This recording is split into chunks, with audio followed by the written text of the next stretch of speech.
Well, now, this review was definitely a long one coming. Took you long enough. Uh-huh. Well, as a lot of you guys out there know, as well as the Tales of community, we are actually pretty big in knowledge here when it comes to this wonderful franchise. So, with that being said, be sure to check out our Tales of Retrospective ongoing series for a more in-depth view at it. Yeah, well, a retrospective series I'm still not a part of. I play Tales games too, you know, like Tales of Symphonia and Fantasia. Will you stop plugging your shows and review the game already? You know, Rob, you are unusually busy today. Yeah, I'm sorry. I'm just having a hard time deciding which of the Brotherhood of Gaming official t-shirts I want to buy, which will be in all sizes, and soon to be available. Yeah, we'll see, Rob. Tales of Zestiria is the latest Tales game in the franchise to be released in the United States, which is quite an event because we can remember a time when we were missing out on quite a few wonderful games in this series, and only in the past few years, because of the cry and demand from the fans overseas, we have been able to consistently get not only new games in the series, but collector's editions that have beautiful items well worth the purchase, far more than other collections I've purchased otherwise. We'll be sure to avoid any major spoilers for this review. What you will be seeing will be perfectly okay. Tales of Zestiria, like the rest of its series, is a real-time battle system JRPG series where you have a massive overworld sandbox, potentially hundreds of places to see, side quests to accomplish, goals to be met, characters to meet, and of course, battles to be won. And off the bat, we can already say that in the visual department, it's definitely one of the most beautiful games we've had the pleasure of exploring. It definitely shows the PlayStation 4's capability and steps the graphical game up to never before seen detail in this franchise. Incredible! This is really it! This is our world!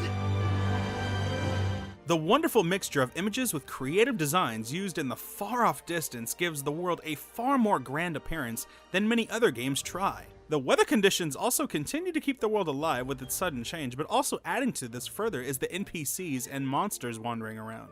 In some areas like fields, there may be some slight texture popping.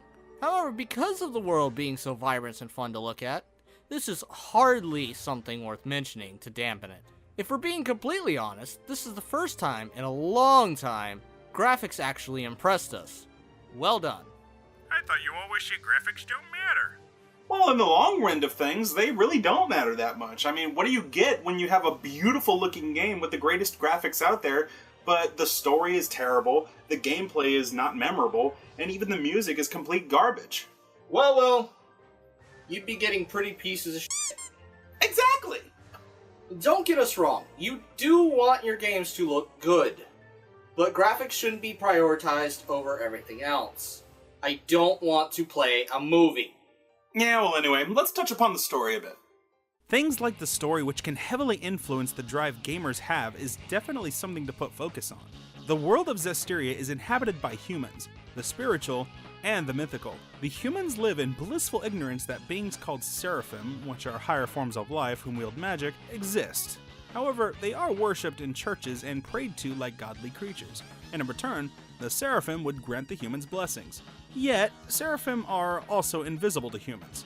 Meanwhile, malevolence, or negativity in the world, has grown so strong over the centuries that it's now taken the form of monsters that possess certain humans and animals and even other seraphim, forcing them to act on their hateful feelings, transforming them and bringing the world to ruin. The main character, Saray, having grown up in a plane where seraphim thrive, is the only human who can visibly hear and see them. This includes his seraphim friend, Mikleo. Hey! You'll be able to handle the Hellions, right? Through sudden events that transpired in Soray's life, he leaves his safe haven to see the world only to learn of its current nature. And through his own ability to visibly see the monsters wreaking havoc on humanity, he takes up the mantle of becoming a shepherd, who will try to cleanse the world and solve its problems.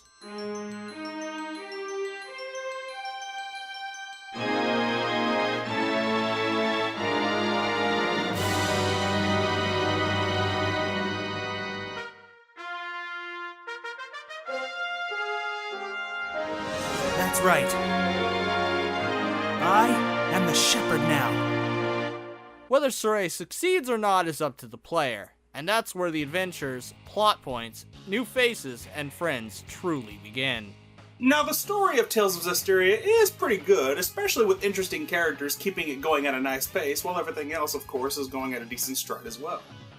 Saray himself I don't find particularly interesting because, well, he suffers from what I call Kless syndrome. He's basically your run-of-the-mill, happy-go-lucky, can-do-no-wrong standard hero with no personality faults, and manages to always do the right thing. The only time when he can start to show an inner struggle, it's almost negated entirely when one of his companions either rationalizes his choices or willingly gets in his way to take the blame on theirself, not leaving Sori much room to be tremendously guilty or responsible for much, even though being a shepherd is supposed to be a major responsibility. And trust me, the game constantly keeps hammering about it. Now, I don't think by any means that Saray is a bad character. I really don't. He's a great candidate for anyone's best friend and a nice role model to boot. There's just not much else he's got to work with. His companions, however, are pretty full of personality, which unfortunately I'm not going to go into too much detail here because spoilers. In terms of gameplay, there are quite a few interesting things we're going to cover. The system for which the Tales games are founded is still intact, and only the formula slightly changes with each game. In some ways, Zestiria borrows gameplay elements from Tales of Grace's F for the PS3, such as the combo and chaining art system in combat, and of course the crafting system with weapons and items at shops, and the SC gauge in battle, which acts as your magic power. As per normal with story-driven RPG games, you will travel from one place to another and see new interesting sights with plenty to do along the way. Optional dungeons, interesting opponents you can choose to fight or ignore, and fight later if you feel more experienced, and even find hidden treasures to give your party's power a needed boost. Now, as you get further in the game, you will be given new powers for use in and out of battle that can help you reach new areas in dungeons and levels in areas you couldn't before, which will allow you to have new places to explore and even unlock new side quests and even potential boss battles, and hey, there's always room for more treasures. It seems there's a treasure chest near us. Some of the dungeons are puzzle-based similar to Zelda games, but if you've got a good head on your shoulders, they shouldn't be too difficult to figure out. But some of them won't be so obvious, so you will have to use your brain on a few of them, and on rare occasions, you will have to think fast. This, I believe, helps the game be less redundant from just heading from point A to point B, with a few battles mixed here and there. Tales of Zestiria definitely offers the player a lot of choices, and sometimes even story-driven choices the player will have to make to determine minimal outcomes, but others can be choosing where to go and when to do it, and what to do next. Keep in mind, there is more than one ending. The battle system is what really got an update. While it does play similar to Grace's, it has its own uniqueness to it as well. First of all, it's the first Tales game where the battle takes place in the exact location of the encounter, which I think is pretty cool. The downside to this is that depending on how clustered the area is, the camera can be a big problem. Also during battles, you will be introduced to a feature where human characters can fuse together and become one with Seraphim characters, becoming like an elemental Super Saiyan character with new powers and abilities. They are pretty cool and especially useful against enemies with certain weaknesses, types, or battle conditions. So it's interesting to experiment with. My foe is ahead!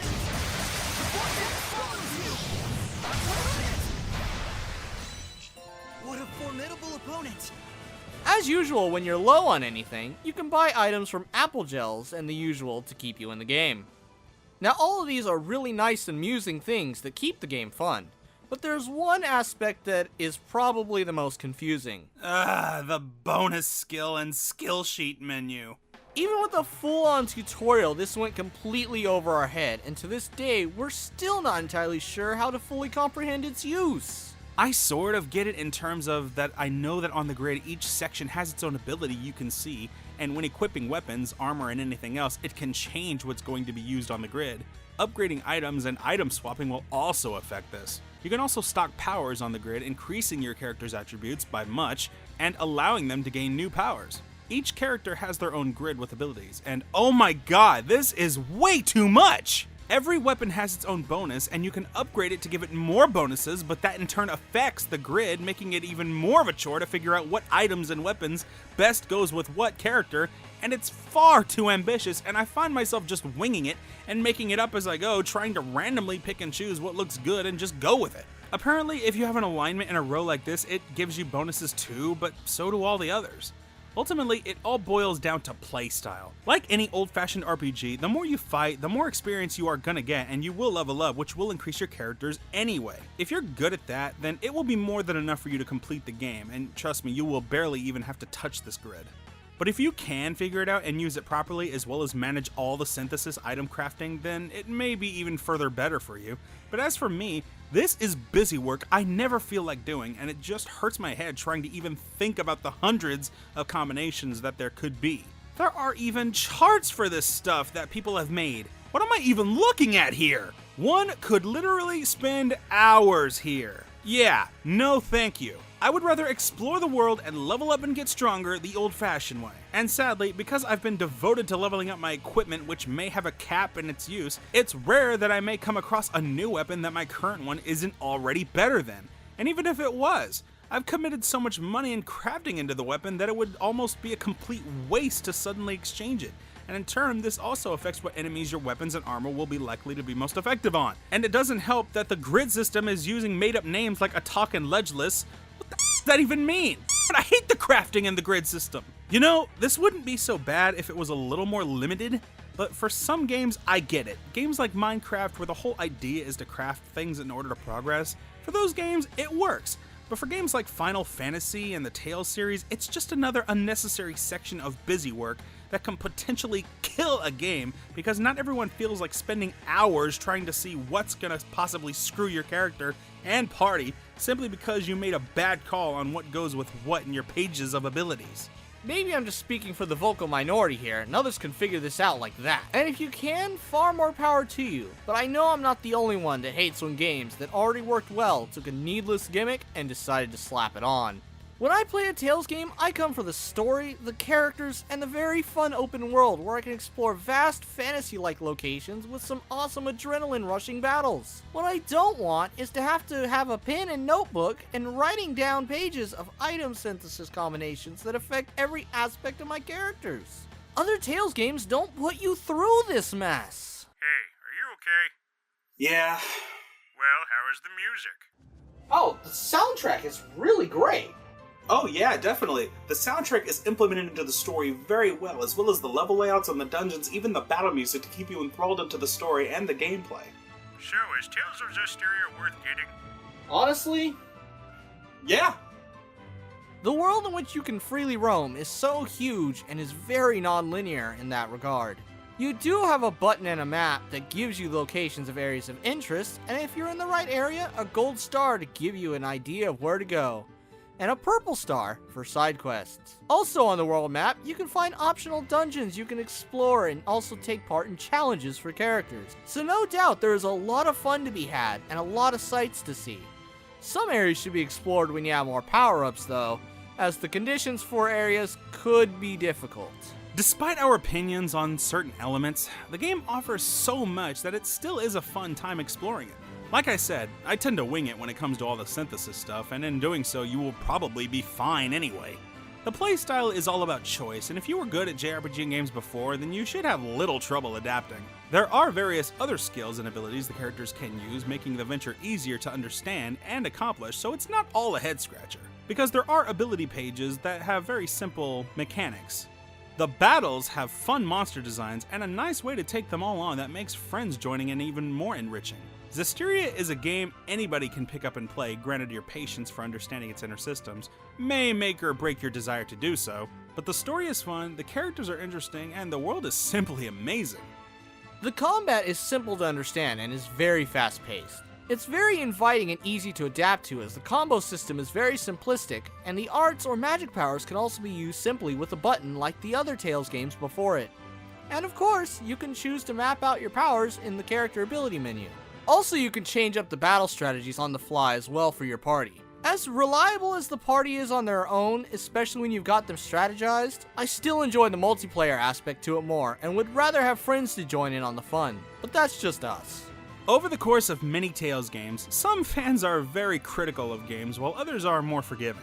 Everyone has their particular favorite and perfectly valid reasons for them as to why their choice is the top pick. So it's very easy to hear that some Tales fans absolutely hate this game because it did things different than their favorite Tales game and other arbitrary reasons.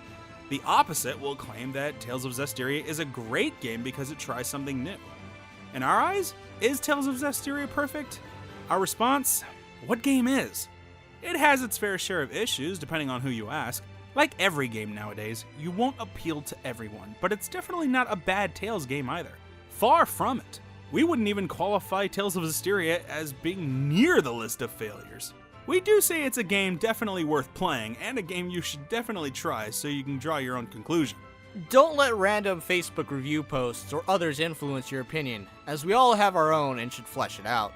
All we can do is give you insight on the goods and the bads based on our own experience and knowledge. In the end, we give Tales of Zestiria a high recommendation, but of course, depending on what kind of gamer you are, you may already know whether or not these kind of games are for you. But we hope you give it a shot anyway. You might be glad you did. But until we get to the Tales of Zestiria game in our Tales of Retrospective series, this short review of the game will definitely have to do for now, and it should suffice for people to go into it without any spoilers. So you know what? It's been great. Thank you guys so much for watching the Brotherhood of Gaming video game show. I'm your host, William Morris. And I'm your co-host, Clayton Arnold. Don't forget to subscribe if you enjoyed the show. Check out our social media, which is in the links provided below, and we will see you next time. Wow, Tales of Zestiria sounds like a great game. I'm gonna go and play it right now.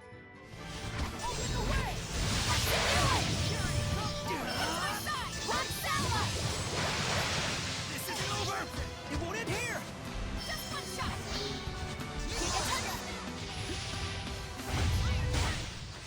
Saray, how long have you known Dezel? Huh? About as long as you, I guess. You don't sound too sure. Did you just meet him recently? Well, I guess. Kind of recently. I can't stand to watch this, but I'm not sure I want to join in.